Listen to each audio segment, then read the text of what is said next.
अस्सलाम वालेकुम students, learner, friends. हमने जो लास्ट लेक्चर स्टार्ट किया था वो लास्ट लेक्चर हमने थायराइड ग्लैंड्स पे स्टार्ट किया। थायराइड ग्लैंड्स के हवाले से हमने बात की कि किस तरह थायराइड ग्लैंड जो हैं वो अपनी सेक्रीशन सेक्रीट करते हैं, और थायराइड ग्लैंड से जो सेक्रीट होने वाली सेक्रीशन जो है हार्मोन्स जो हैं T3 और T4 मतलब ट्राई आयोडोथायरोनिन और टेट्रा आयोडोथायरोनिन दोनों की जो सेक्रीशन है वो किस तरह उनसे रिलीज होते हैं, किस तरह फोलिकल से और कोलाइड सेक्रेटिव सेल से किस तरह उनको रिलीज किया जाता है, हमने वो पढ़ा। और हमने ये देखा कि वो किस तरह जो है ये आयोडीन जो है वो थायरोग्लोबुलिन के साथ अटैच होती है, मोनो आयोडोथायरोनिन बनाती है, डाई आयोडोथायरोनिन बनाती है, ट्राई आयोडोथायरोनिन बनाती है या टेट्रा आयोडोथायरोनिन थायरक्सन बनाती है, और फिर किस तरह उसको लाइसोसोम से रिलीज होने वाले एंजाइम्स के जरिए जो एंजाइम रिलीज होते हैं और रिलीज होने के बाद क्या करते हैं वो उस थायरोग्लोबुलिन प्रोटीन को डाइजेस्ट करते हैं। वो प्रोटीएज एंजाइम उसको डाइजेस्ट करते हैं और उसको डाइजेस्ट करने के बाद क्या किया जाता है कि टायरोसिन को और आयोडीन को अलग कर दिया जाता है। वही आयोडीन क्या करती है कि वही आयोडीन बाद में जाके मिलती है किसके साथ, आयोडीन के एक एटम के साथ मिलती है, और आयोडीन के एक एटम के साथ मिलकर वो आयोडीन का मॉलिक्यूल बनाती है। क्या बनाती है? आयोडीन का मॉलिक्यूल बनाती है जो कि मजीद अटैच होती है किसके साथ, थायरोग्लोबुलिन के साथ।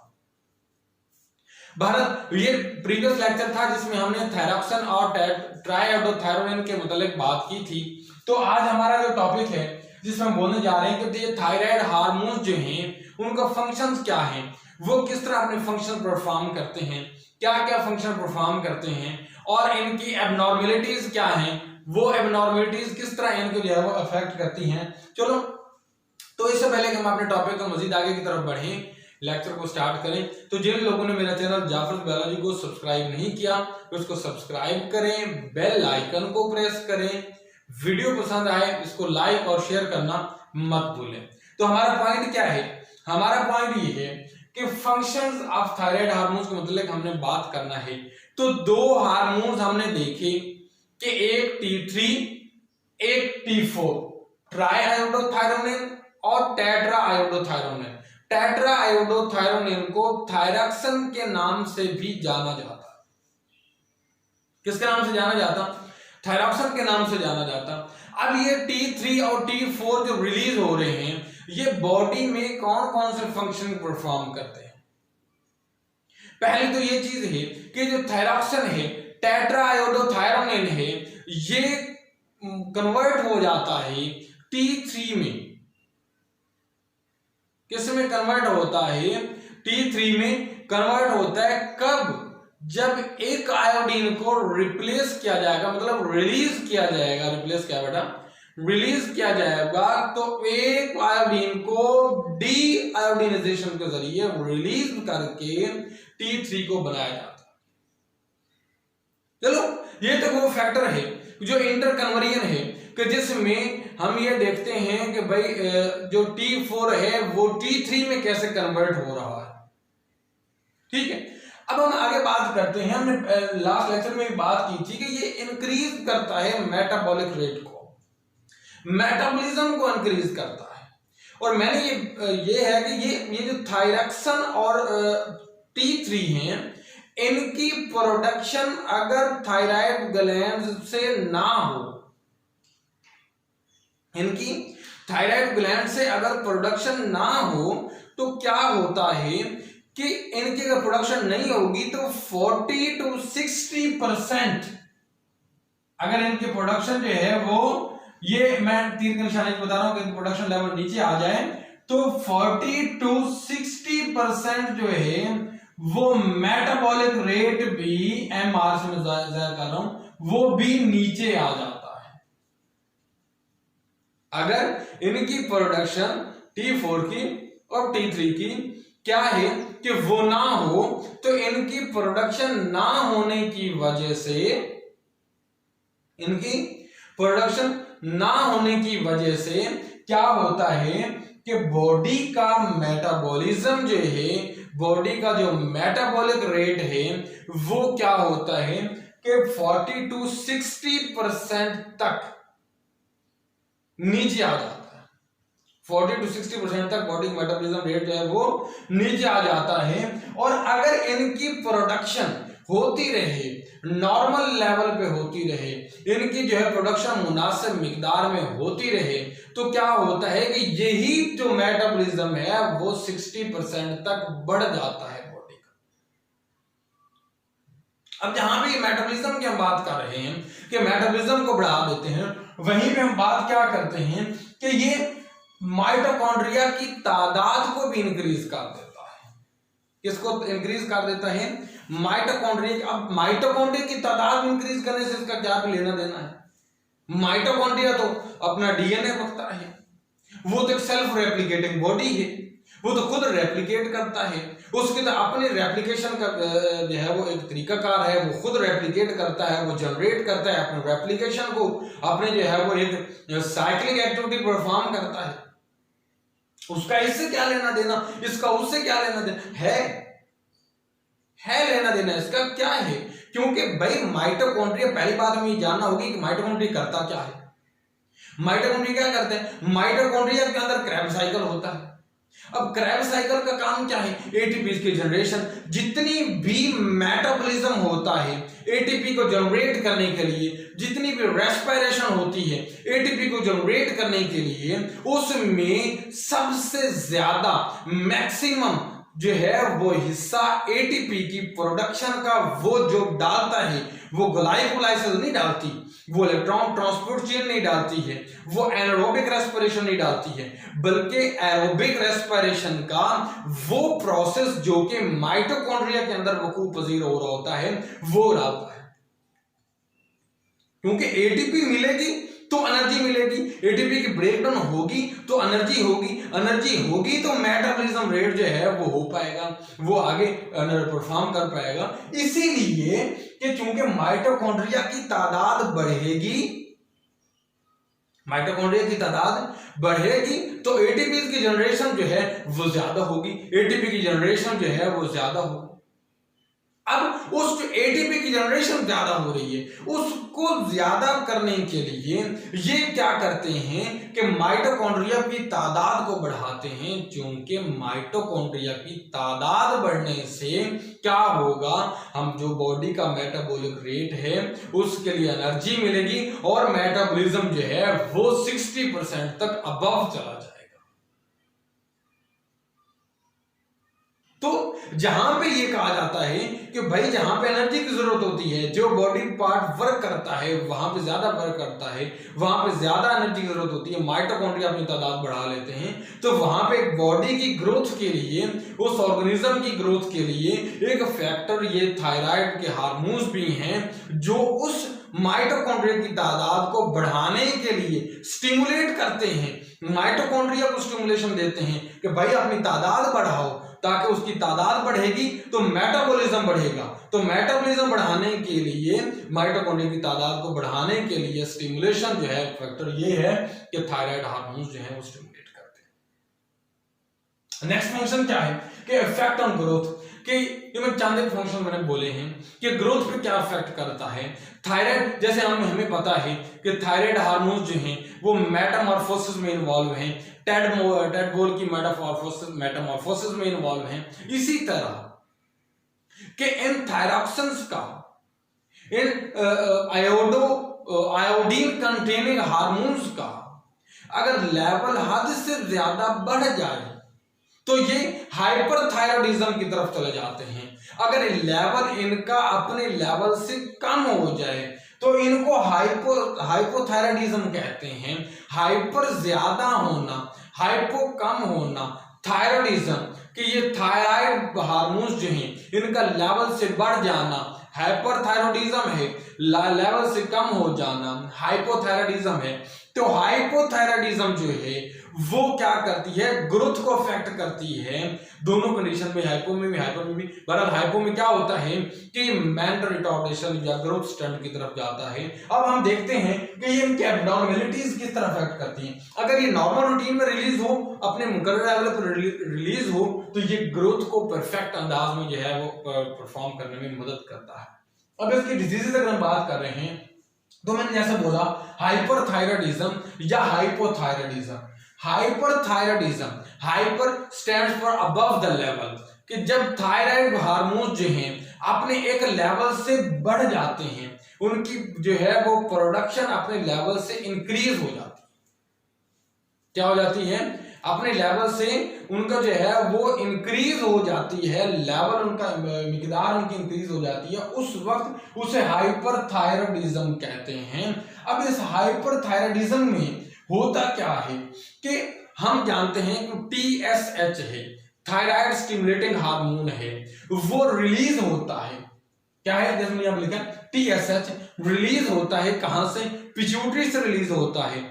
आता है किसके पास, थायराइड के पास आता है। थायराइड के पास आके इसे स्टिमुलेट करता है। इसको स्टिमुलेट क्यों करता है, क्यों, यहाँ पे जब ये आता है ना थायराइड के पास, तो इसकी सरफेस में, मेम्ब्रेन सरफेस पे इसके रिसेप्टर्स पड़े हुए हैं। ये अपने रिसेप्टर्स के साथ अटैच होता है और अटैच होने के बाद जो है वो साइक्लिक एक्टिविटी स्टार्ट करता है। जब ये रिसेप्टर के साथ अटैच होगा, नतीजे में साइक्लिक एक्टिविटी स्टार्ट होगी, किसकी, ATP की कन्वर्जन इनटू AMP में, ATP AMP में कन्वर्ट होगी। वो जो साइक्लिक एक्टिविटी है, वो जो साइक्लिक AMP है, वो आगे जो है वो अफेक्ट करवाएगी इसकी जो है वो थायरॉक्सिन की प्रोडक्शन में। अब होता क्या है, ये TSH ने जो काम करना था वो क्या है, उसकी जगह पे TSI वो काम करते हैं।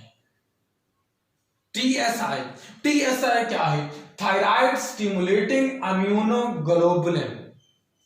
ये प्रोटीन्स हैं जिन्हें एंटीबॉडीज भी कहा जाता है, ये इसके रेलेवेंट जो हैं, ये एंटीबॉडीज जो हैं, ये इम्यूनोग्लोबुलिन जो हैं, प्रोटीन जो है थायराइड स्टिमुलेटिंग इम्यूनोग्लोबुलिन जो हैं, ये क्या करते हैं, आती हैं और उस जगह पे जाके उन रिसेप्टर्स के साथ अटैच होती, मतलब TSH को मिमिक कर लेती हैं।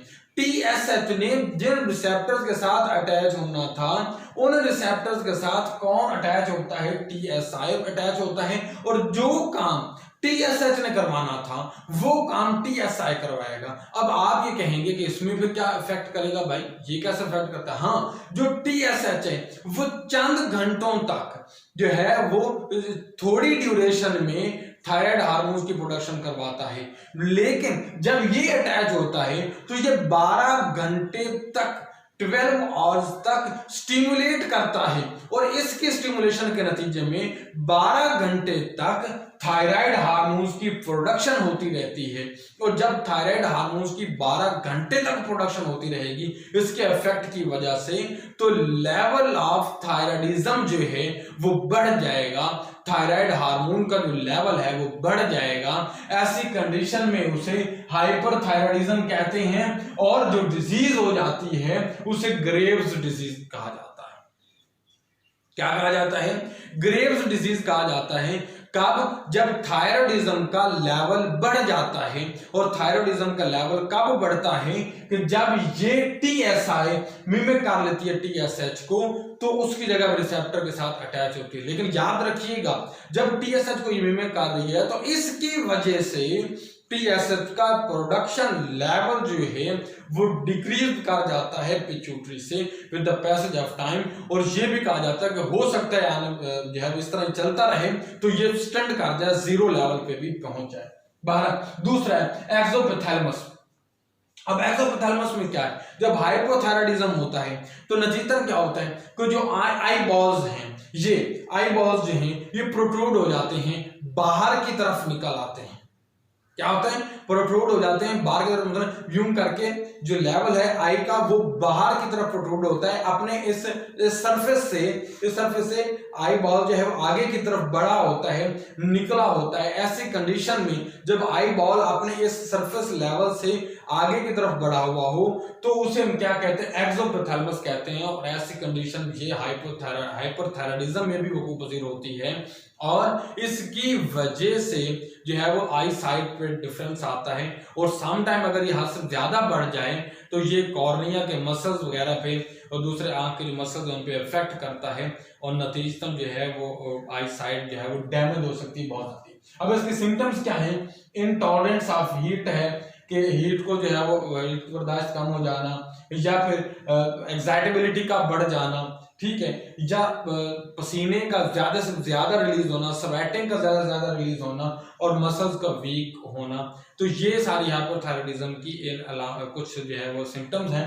अगर हम बात करते हैं हाइपोथायराइडिज्म, जब लेवल थायराइडिज्म का जो है वो डाउन हो जाए, जब थायराइडिज्म का लेवल थायराइड हार्मोन्स का लेवल डाउन हो जाए उसे हम क्या कहते हैं, हाइपरथायराइडिज्म। तो हाइपोथायराइडिज्म में क्या होता है, एक तो जिसमें दो है कि लेवल डाउन क्यों होगा, लेकिन जबकि इसमें डिजीज ग्वाइटर हो जाती है। ग्वाइटर में क्या है कि जो थायराइड ग्लैंड है उनका साइज बढ़ जाता है, उनके फॉलिकल्स की तादाद बढ़ना शुरू हो जाती है। जब उनकी फॉलिकल्स की तादाद बढ़ेगी तो थायराइड ग्लैंड अपने 10 to 20 जो है वो टाइम ज्यादा अपना साइज गेन कर लेगा।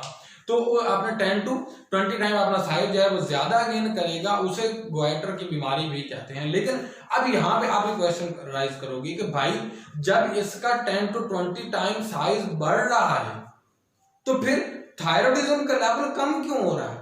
वो इसलिए कि थायराइडिज्म जो है वो कब होना था, जब थायरोग्लोबुलिन के साथ आयोडीन ने मिलना था। मैंने प्रीवियस लेक्चर में बोला था कि जब थायरोग्लोबुलिन के साथ आयोडीन मिलेगी तो आयोडोथायरोग्लोबुलिन जो बनेगा, उसके बाद उसमें से मोनो आयोडोथायरोग्लोबुलिन बनेगा या डायआयोडोथायरोग्लोबुलिन बनेगा या ट्राई बनेगा या टेट्रा जो भी बनेगा। तो ये हाइपोथायराइडिज्म में भी क्या होता है, इम्यूनिटी बढ़ जाती है, ऑटो इम्यूनिटी हो जाती है। लेकिन ऑटो इम्यूनिटी क्यों होती है? यहां पे हमने ऑटो इम्यूनिटी देखा कि यहां पे उसने क्या क्या TSH को मिमिक किया और जो है वो प्रोडक्शन बढ़ा दी। लेकिन यहां पे इस ऑटो इम्यूनिटी का क्या काम है, ये क्या करेगी कि ये रिप्रेस करेगी। कैसे? ये कैसे रिप्रेस करेगी कि थायरोग्लोबुलिन के साथ आयोडीन की बाइंडिंग भी नहीं होने देगी, क्योंकि थायरोग्लोबुलिन के साथ आयोडीन की जो बाइंडिंग है उसे ऑर्गेनिफिकेशन कहा जाता है। ये ऑर्गेनिफिकेशन भी नहीं होने देगी, मतलब फॉलिकल्स ज्यादा होंगे, थायराइड ग्लैंड का साइज बढ़ जाएगा, फॉलिकल्स की प्रोडक्शन बहुत बढ़ती जाएगी। ये तो एक ग्वाइटर, यहाँ पे ग्वाइटर की डिजीज हो जाएगी, वो तो है। लेकिन इसके साथ साथ बावजूद इनके होगा क्या कि जो है वो थायराइड जो है वो हार्मोन्स की प्रोडक्शन नहीं हो पाएगी, क्योंकि आयोडीन थायरोग्लोबुलिन के साथ अटैच नहीं हो पाएगी। जब आयोडीन थायरोग्लोबुलिन के साथ अटैच नहीं हो पाएगी, नतीजतन जो है उसकी प्रोडक्शन रुक जाएगी। उसे हैशिमोटो डिजीज के नाम से भी जानते हैं, हैशिमोटो डिजीज के नाम से जानते हैं। कौन सा? हैशिमोटो डिजीज के नाम से जानते हैं, ठीक है, हाइपोथायराइडिज्म। अब हम बात करते हैं एक और डिजीज भी होती है जिसे क्रेटिनिज्म के नाम से जानते हैं। तो क्रेटिनिज्म जो है जब हाइपोथायराइडिज्म एक्सट्रीम लेवल पे पहुंच जाए तो ऐसे कंडीशन में होता है। और ये जब एक बच्चा जो है एक नेचुरल लाइफ गुजार रहा होता है, फेटल लाइफ गुजार रहा होता है, अपनी माँ के पेट में होता है या अपनी जो इब्तदाई स्टेज में गुजर रहा होता है, फेटल लाइफ गुजार रहा होता है, तो उस वक्त क्या होता है कि अगर ये हाइपोथायराइडिज्म उस वक्त हो जाए तो इस हाइपोथायराइडिज्म के उस वक्त होने की वजह से क्या होगा, उसकी ग्रोथ इफेक्ट होगी, ग्रोथ रुकेगी, उसकी मेंटल रिटार्डेशन हो जाएगी। ऐसी कंडीशन में से क्या कहते हैं, क्रेटिनिज्म कहते हैं। ठीक है, तो ये जनाब कुछ फंक्शंस थे थायराइड हार्मोन्स के, जिसमें फंक्शन भी बोले, उसके एब्नॉर्मलिटीज को भी बोला, जिसमें हाइपरथायराइडिज्म, हाइपोथायराइडिज्म, क्रेटिनिज्म के मतलब भी मैंने बोला, और उसके साथ ग्रेव्स डिजीज, एक्सोपिथैलेमस, ठीक है, हैशिमोटो डिजीज वगैरह के मतलब और ग्वाइटर के मतलब भी बोला। अगर आप लोगों की लेक्चर पसंद आया है, इसकी वीडियो पसंद आई, तो इसको लाइक और शेयर करना मत भूलिएगा। अल्लाह हाफ़िज़।